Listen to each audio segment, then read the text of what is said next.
Hello everyone, it's Tania Gabrielle here, Wealth Astro-Numerologist. Welcome to Star Codes. So today we're going to look at the second of two lunations in March. This is the Libra full moon with the sun in Aries, moon in Libra, and it's so exciting. It's so beautiful. The symbolism of this full moon is quite extraordinary, and I'm going to go into all of it and give you the overall message of co-liberation. And let's just start with when it's happening. On March 28th at 7:48 p.m., that's Universal Time in London, 2:48 p.m. New York Time Eastern Time, and 11:48 a.m. Pacific Time, Los Angeles. Okay, so let's start with the degree number first. The moon will be at 8 degrees in Libra, opposite the sun, of course, at 8 degrees in Aries. That creates the full moon. Now, what's so amazing is that Venus and Chiron are also at 8 degrees Aries. So they form a stellium with the sun. So the three planets opposite the moon, all at 8 degrees. 3 at 8 degrees Aries, the moon 8 degrees Libra. So this creates a quadruple 8 code. Now, that's not the end of the story for the number 8. We also have Uranus at 8 degrees in Taurus, which is another sign that Venus rules. Venus rules Libra, so Venus is the ruler of this full moon, and Venus rules Taurus as well. Not only that, March in 2021 is an 8 universal month. So that is 6 8s lined up during this Libra full moon, just to start off with. Now, 8, what is so important? Well, 8 is the infinity number. It's the number of courage and strength and leadership, overcoming challenges and gaining strength as a result. And so we have this lineup of 6 8s giving us courage, instilling us with strength, allowing us to connect with the fact that we are eternal beings of light. We live forever, right? This is a reminder. And of course, Libra stands for the balance of life, intimate relationships, any relationships that are one-on-one, and the balance of the masculine and feminine, the balance of light and dark, right? Of the shadow and the light, how we need both in order to grow. So let's look at Aries as well, because we've got those three planets, the sun, of course, but also Venus, the ruler of this Libra full moon, and Chiron, all at 8 degrees Aries. Now, the ruler of Aries is Mars. So here's the next big part of the story. If you look at the image right here, you can see something that looks like a kite. So the kite is made up of a grand trine, and in this case, the grand trine is between the moon and Mars, the ruler of Aries, and Saturn. So they create a big green triangle. And then we also have a smaller triangle that's created by the sun, Venus, and Chiron forming sextiles to Mars and Saturn. So the whole symbol, the image, looks like a kite. And a kite is a very powerful image. It symbolizes taking off in flight and doing so with tremendous strength, because you not only have to lift up from gravity and lift up into the breeze and take flight, but you have to have the tension on the string to hold you in that space. And the tension is epitomized by the balances, the tension that's created, the natural tension, just like you have tension in music between major and minor chords. It is absolutely natural.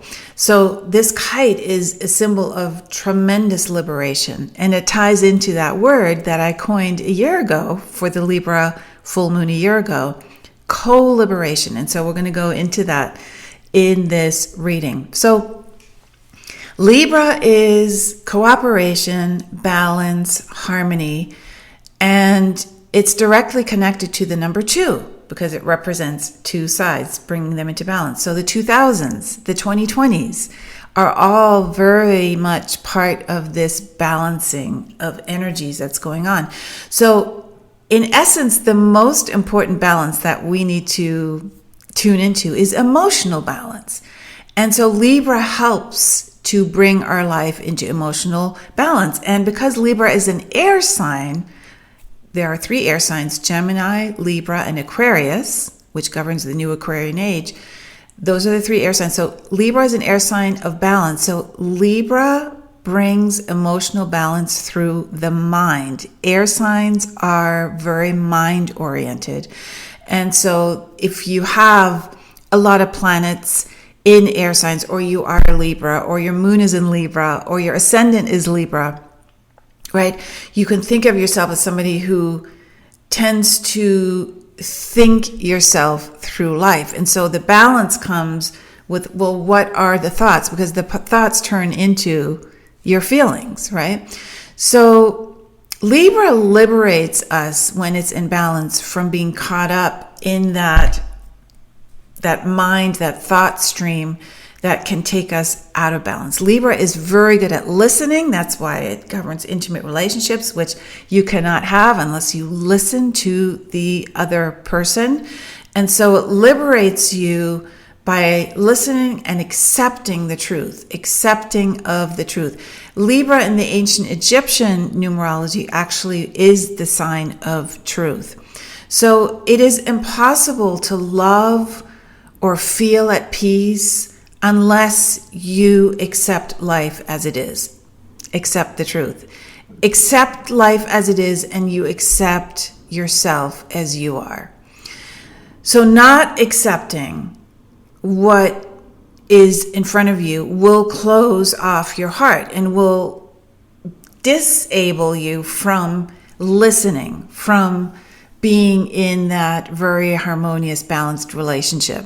Since the heart is the doorway to love and peace, you would be shutting down those qualities in your life if you're not in a place of acceptance. So there's no way to open that door to the heart unless you are in a place of acceptance. Because when you accept, peace comes and love can flow and you feel free. So that beautiful kite allows you to fly unimpeded by the dogma of the mind, which is just indoctrination and all the past stuff that you've taken on willingly or unwillingly, consciously or unconsciously, and most of it is unconscious. So acceptance is a difficult thing for the mind to swallow because the mind is designed to reject, to resist, and to desire something other than what is happening now. And so the mind does not want to accept things the way they are.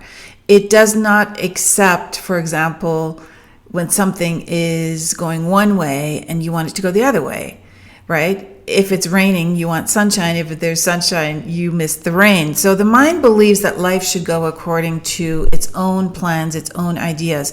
And therefore, the mind complains and is angered and is like a bit of a willful child when things don't go its way. So listening to the mind ensures that you keep your heart closed. Now let's look at Venus here for a moment, because Venus rules Libra and Venus also rules Taurus, and Uranus, remember, is in Taurus also at 8 degrees. Uranus, the change agent, the liberator. So Venus is very much connected to beauty and love and harmony. And so when we attune to those qualities in our life, when we surround ourselves with beauty, when we really seek love and do everything possible to feel grateful, which is where love begins, right? Through gratitude and acceptance, then our mind will literally stop closing up our hearts. So if you don't have that sense of connecting to beauty and love and peace, then you will take your mind's perspective as your own. And then you're going to be at odds with the very things that actually create inner peace and harmony and happiness. You will not find happiness. You will not find harmony. And you will not experience lasting peace and lasting love because your life will be out of balance, right? This resistance, of course, is natural. It's how we are built to respond to life. And fortunately, we have a choice because the mind's rejection of life the way it is does not have to be your internal experience. You can be aware of it, you know that it exists, and you have to ask yourself, do you prefer love and peace more than what the mind actually is craving? And this should obviously be an easy answer when you realize that the mind doesn't usually or ever really get what it wants, right? It's just this tempestuous child that is willful. And are you willing to see that you are not that mind? The mind is necessary for the human experience, so it's part of you, but it's not who you are. It's a paradox, and fortunately, you're naturally wise. Wisdom is a natural part of our divine makeup. You know you're not the mind, and your internal experience is governed by something other than your mind. And it is you. It is your soul.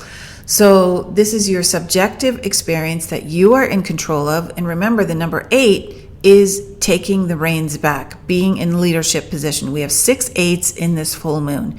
So you want to take the reins back from the mind, take control of your own subjective experience, align your experience with the truth about life, and don't allow the mind to tell you how to think, how to feel.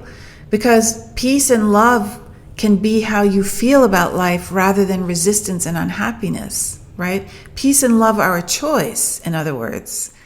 If you resist them, you will go into unhappiness and frustration and anger and discord, which bring you out of balance. So you want to find that thread within you that is at peace with life and always has been at peace with life. And it's the only thing that has ever been awake and ever been aware and ever been in a place of acceptance. And it gets overlooked in this jumble of thoughts and info overload that occupy our attention. And this is the message of Libra and the number 8, to take back your power. You have given your power away to your mind. So take it back so you can determine how you experience life. That is the key. And the kite is a symbol of that freedom. The kite takes flight. The kite is symbolized by the moon opposite Venus, Chiron, and the sun in terms of the tension that it creates and the tension that's needed to pull that string and find the exact breeze that will lift the kite up. It takes strength, it takes patience. And so the opposition itself between the moon and the sun, the moon in Libra, the sun in Aries, creates that sense of we need both. We need to understand life is a balance. It's a paradox. And the balance of power allows you to stay centered and in control of how you experience life.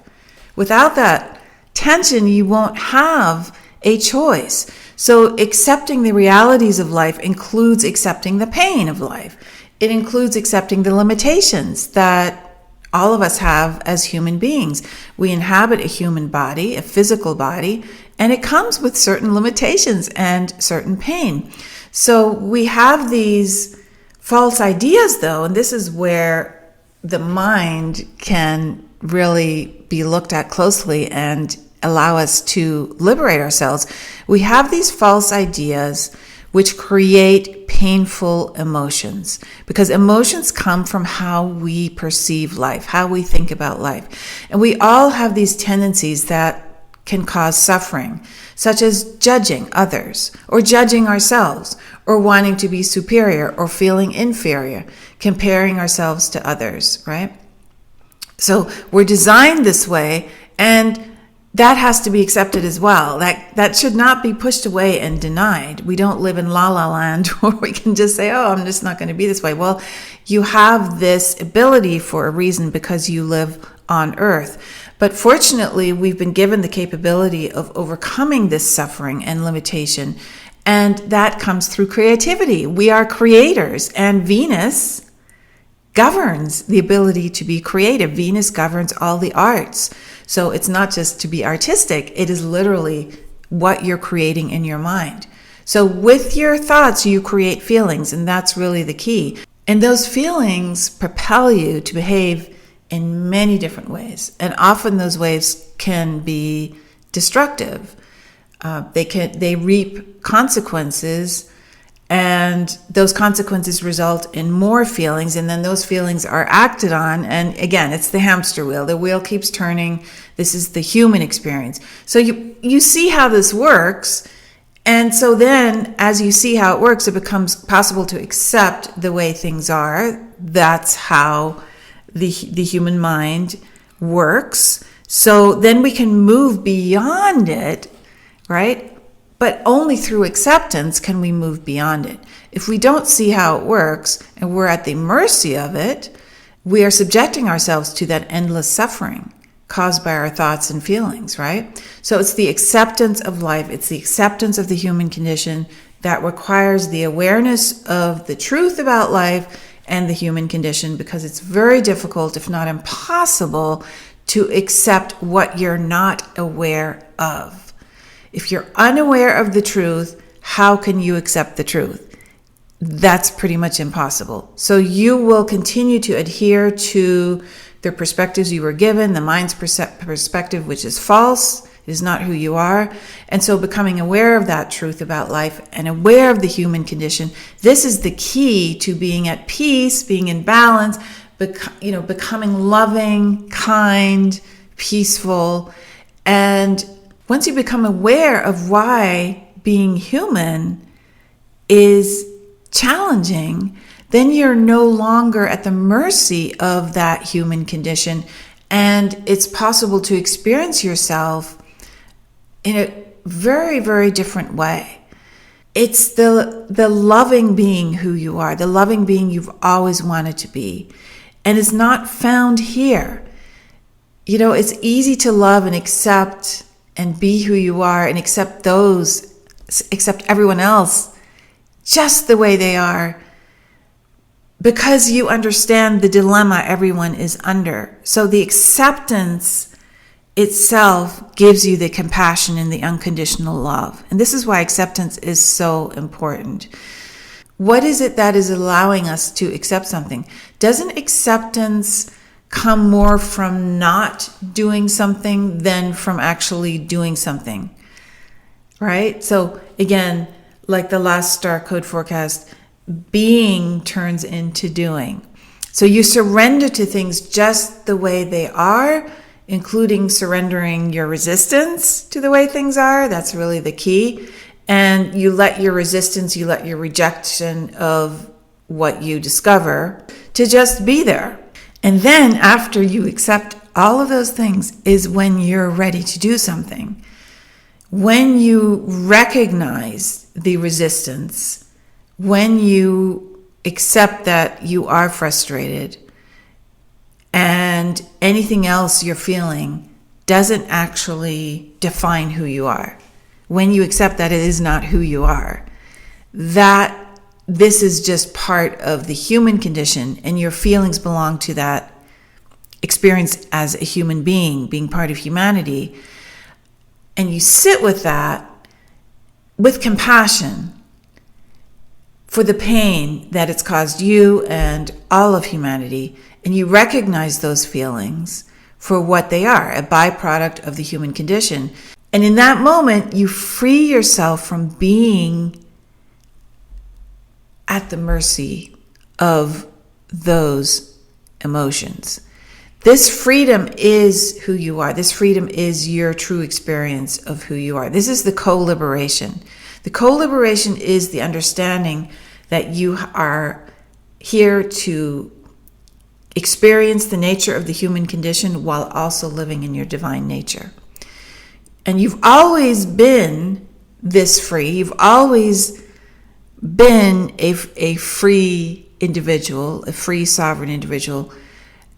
And In a way, you've been playing a role of being human while here. You've been moving in and out of the human experience. You've had spiritual insights. You've always known you're not only human, in other words. So you've had the experience of both, the eternal side of you and the human side of you. And that is the paradox, right? That you are both human and not human. That's the co-liberation. The acceptance enables you to be free from the suffering that's caused by you identifying with only being human. And you are now free to be who you really are. And this is the key to stepping out of the prison of the human experience. So everything in your life has been designed to lead to this awakening. So this is your choice, of course, as Libra always shows. And awareness and acceptance are what make this choice possible. So really the key is to be open, to receive, and accept. Be in a place of acceptance of how life is showing up, right? And know who you are at soul level. Know that real part of you, which can be discovered in a free masterclass I created, starcodeclass.com. This is who you are. It is your Astro-Numerology birth code. And you will discover it based on your birthday, your birth name, and the numbers, the degree numbers in your astrology chart. In that class, you get a free handout to help you, and it helps you understand others as well, which is really the key to compassion. So head on over there, starcodeclass.com, enjoy that free masterclass, and get in touch with who you truly are, a divine being of light. Have a beautiful Libra full moon. I wish you all the best, and I look forward to seeing you in next week's Star Codes forecast. Bye-bye for now.